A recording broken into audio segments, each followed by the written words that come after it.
Bom, pessoal, então vamos debater um pouquinho aqui, né, a questão da relação das neuroses com os nossos contextos, né? E acho que vai ter bastante coisa interessante que a gente vai conseguir chegar, né, a pensar, tá? A partir desse ponto. Mas vamos lá. Tá. Acho que vocês estão conseguindo me compreender, né, de que desse fator, né, social na constituição dos sintomas da histeria. Muita repressão, né? Uma hora a coisa explode e a coisa vai se dar justamente, né, ao contrário, né? Ao contrário em qual sentido? Uma sociedade que prega que a mulher tem que ser igual a Marcela Temer, né? Bela recatada do lar. Mais ridículo que isso seja. É bizarro, né? A mulher lá vai fazer escândalo, né? Ela vai pegar, chutar coisa, vai enfrentar homem de igual para igual. Eu acho que isso é uma coisa legal, tá bom? Deixa eu apagar também esse belíssimo corpo feminino que eu desenhei aqui, né? Inclusive poderia virar um quadro, né? Uma tela. Claro que não. Então vamos lá. Bom, então estou defendendo aqui para vocês, né, é, opa, de que a neurose, né, vai ter muito a ver com as questões do social. Mas é lógico que vai ter a ver. Olha só, pessoal, presta atenção, né? Falei para vocês de que a neurose se daria a partir de um conflito existente entre o eu e o isso. Ora, pessoal, né? Se o eu, né, se o eu, tá? Ele vai brigar com isso, ele vai entrar em conflito com isso, significa que o eu então vai se aproximar muito mais de um mundo externo, tá? Mas vamos lá. As pulsões do isso, elas vão ser muito poderosas e vão pressionar muito a barreira do recalque do, né, do eu. Vão pressionar, pressionar, pressionar, pressionar, pressionar, pressionar, pressionar. O eu não vai aguentar e aí vai produzir o que a gente chama de recalque frouxo, né? E aí nesse recalque frouxo, o que vai acontecer? Vai aparecer os sintomas. E esses sintomas que vão estar aparecendo, né? Ele vai ter muito a ver com as questões do mundo externo. Muito a ver mesmo, né, com as questões do mundo externo. Foi o que eu disse para vocês, né? De que maneira que vão se expressar esses sintomas, né? É, em relação às questões do eu, né? Pessoal, das mais diversas maneiras, né? Quando a gente começa a pensar nas questões da histeria, tá bom? Então, a mulher pode ter uma paralisia histérica, a mulher pode ter aquilo que eu falei para vocês, né? De gritar com um homem, de brigar, de falar alto, né? De buscar muita coisa, enfim. Isso pode ser, né, também um sintoma histérico. Mas não no sentido pejorativo, tá, pessoal? Né? Não pensem nisso, né? Assim, vamos levar em consideração toda a dimensão muito poética e apoteca do sujeito. Então, assim, uma das formas, né, que a gente tem da histeria é o que a gente chama de personalidade, desculpa, de transtorno da personalidade histriônica, né? Que é aquela mulher que vai lá, né, dar em cima de uma pessoa, só que vai chegar na hora ela fala que não quer, né, que não pode, por aí vai, tá bom? É, só para facilitar, né, eu tenho alunos da FCV que brincaram, falaram assim, professor, seria a tal da piriguete? Eu falei, olha, até poderia ser, mas parece que a gente está desqualificando o sofrimento das piriguetes também, né? Porque existe um sofrimento muito grande. Por quê? Porque existe toda uma questão social, toda uma questão de mundo externo mesmo, né? Por exemplo, uma repressão, né, para que a estética tenha, para que as mulheres tenham um determinado tipo de corpo, um determinado tipo de comportamento, e isso se mantém até hoje. Então, elas, de fato, assim, né, a gente percebe de que na histeria existe uma questão de uma repressão muito grande, né? Aliado a isso, a gente vai ter uma questão de uma influência muito grande do mundo externo, até pela maneira como a histérica vai estar surtando, né? E por aí vai. Tudo bem? Então, olha só, de novo, né? Então, a histeria também vai se dar a partir de um conflito, porque a histeria é uma neurose, né? Entre o eu e o isso. E o que vai acontecer? Né?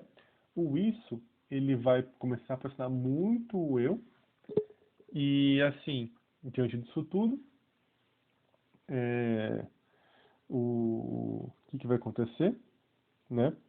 O eu vai ter que usar um mecanismo de defesa, que vai ser um recalque, que vai ficar frouxo por conta de muita pressão do isso, e aí ele vai estar produzindo sintomas. Tá. Professor, não tem como você dar um exemplo, né, para que a gente consiga pensar, né, um pouquinho melhor em relação a tudo isso, né? Que tipo de pressão, né, do isso que pode aparecer? Bom, tem um caso do Freud que eu acho que é bem interessante, né? Que é o caso, né, de uma menina que ela acaba se apaixonando pelo cunhado, só que ela falou assim, não, mas espera lá, é errado eu pensar no meu cunhado, né? Porque ele é casado com uma irmã. Só que a irmã vai entrar no leito de morte, né? A irmã vai ficar muito adoentada. E aí, por um momento, vai passar na cabeça dela: opa, legal, meu irmão morrendo, meu caminho vai estar livre, né? Então, olha só o que aconteceu. Logo após que ela pensou isso, ela pegou e tentou descartar esse pensamento fora, né? Ela tentou recalcar, né? Mas de fato ela reprimiu esse desejo. E aí, todo esse desejo reprimido do isso, falando assim, sua irmã vai morrer, agora você pode ficar com seu cunhado, é uma coisa que vai pressionar muito o eu. Vai pressionar muito o eu, e o eu vai ter que acionar o quê? Um mecanismo de defesa, né? Que vai ser o recalque, que vai estar produzindo, né? Naturalmente, as questões dos seus sintomas. Tudo bem, pessoal? Estão entendendo? Não sabe que eu falo isso perguntando, achando que, né? Vocês já estão me respondendo aqui. Enfim, acho que é mania mesmo, tá? Mas vamos lá. Eu acho que esse é um exemplo, né, bem claro mesmo, das pressões do isso e o eu tendo que se virar, né, assim, com essas exigências. E aí ele vai se aproximar muito mais do que, né? O eu começa a se aproximar muito mais do mundo externo mesmo. Como assim, professor, o eu se aproxima muito mais do mundo externo?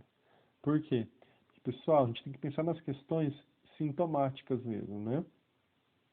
Porque para a histérica, vai ser muito melhor ela ficar numa sensação áurea do que ela admitir de que ela deseja a morte, né, de um marido de uma amiga, por exemplo, né, para poder ficar junto. Então, melhor desviar o pensamento dele mesmo, né, ficar pensando mesmo assim, né, nas questões que envolvem esses problemas é, fora, né, individuais.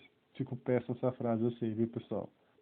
Como pelo menos eu estou gravando o vídeo bem tarde mesmo, né, que é o horário que permite, por conta dos meus filhos e por aí vai. Então, às vezes eu dou uma pescadinha falando. Peço muitas desculpas, mas, enfim, é o horário que a gente tem disponível. Então, deixa eu falar para vocês de novo. O que eu estava dizendo é uma coisa assim. É muito mais aceitável, por exemplo, né? Vou colocar aqui um sintoma histérico, né? Você ter uma sensação áurea, ou sei lá, você ter uma hemiparalisia. É muito mais aceitável pela sociedade você ficar paralisada, né? Do que você admitir o seu desejo. Então, olha só, justamente por uma tentativa de encobrir as questões dos desejos, de tentar, né, jogar esses desejos para longe, é que alguma coisa vai aparecer no lugar. E essas coisas vão ser os sintomas histéricos, tá bom? Detalhe bem importante em relação às questões nos sintomas histéricos, né? Vai haver uma simbolização muito grande também, né, das questões sintomáticas histéricas. Como assim uma questão de uma simbolização? É aquilo que eu já falei para vocês, né, em outros momentos. É como se aquele momento, né, foi é, em que foi em que provocou alguma questão de algum recalque, né? É, essa experiência vai ter tudo a ver com os sintomas histéricos, né? Para isso, no texto que eu enviei, tem um caso de uma mulher que é Arlete, de 34 anos.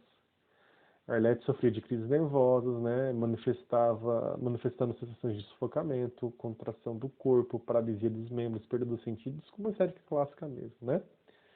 Paralisia do corpo, né? E olha só, daí ela se lembrou em terapia que com 7 anos de idade ela estava brincando sozinha, né, em uma praia meio deserta. Um homem peladão foi lá e se aproximou dela. Ela se assustou, ela ficou paralisada de medo. O homem tentou estuprá-la, né?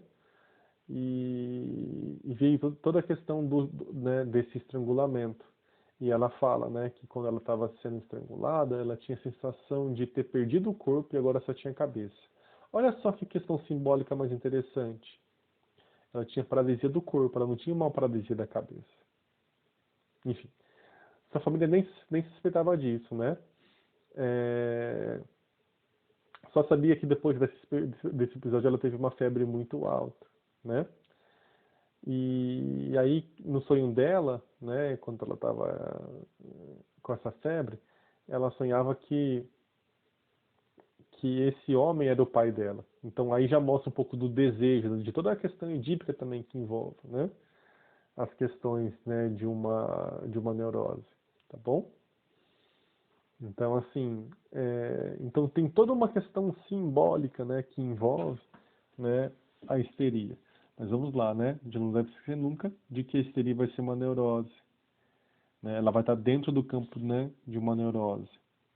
Então, olha só o conflito que ela vai entrar. O desejo do pai, né, assim, e um desejo que ela não pode ter. Então, ela vai recalcar várias coisas, e esse recalque, né, vai apresentar os sintomas, e esses sintomas, eles vão ser simbolizados mesmo. Tudo bem? Eu vou tentar explicar aí mais a nível da live mesmo, né, um pouquinho sobre uma estruturação mesmo, né, a partir da cultura, uma estruturação edípica para a gente pensar melhor, tá? Nesses casos de histeria, tudo bem? Aí a gente vai conversando sobre tudo isso, beleza? É, desculpa, viu, pessoal, qualquer coisa. De fato, assim, eu tô bem cansado mesmo. E é, além de estar assim, às vezes eu tô dando umas pequenas piscadas. Então peço desculpas pela aula, mas é o horário que me tem disponível, tá bom? Grande abraço.